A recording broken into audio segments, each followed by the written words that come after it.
मकर संक्रांतीच्या खूप खूप शुभेच्छा. त्याचबरोबर उत्तरायणाच्या पण खूप खूप शुभेच्छा.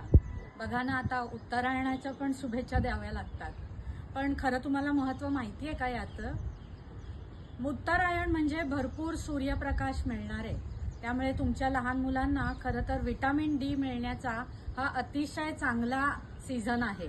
तर लहान मुलांना भरपूर उन्हात खेळायला पाठवा, ज्यामुळे त्यांना विटामिन डी मिळेल आणि विटामिन डीच्या गोळ्या घ्याव्या लागणार नाहीत. त्याबरोबरच सर्दी खोकल्याचा त्रासही त्यांना होणार नाही आणि त्याचबरोबर सगळ्या मोठ्यांना सुद्धा विटामिन डी मिळण्याची खूप चांगली सोय होणार आहे.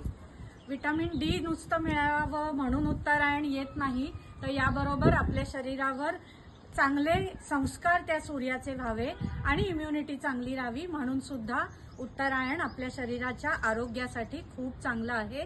त्याचबरोबर मन सुद्धा प्रफुल्लित होतं, कारण विटामिन डीचं काम हे सूर्याबरोबर आपल्या शरीरातल्या काही हालचालीमध्ये बदल करणं आणि त्याचबरोबर आपल्या मनातल्या हालचालींवर बदल करणं हे सुद्धा एक महत्त्वाचं काम विटामिन डीचं आहे.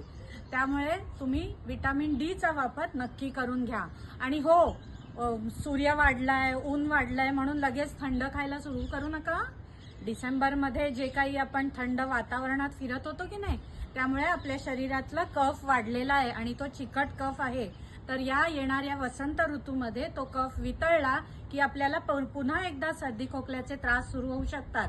त्यामुळे आत्ता तो सीझन नव्हे, फेब्रुवारी एंडपर्यंत आपल्या रेस्पिरेटरी सिस्टम श्वसन व संस्थानाची काळजी घ्या आणि भरपूर विटामिन डी खाऊन घ्या. तर परत एकदा उत्तरायणाच्या तुम्हाला भरपूर शुभेच्छा.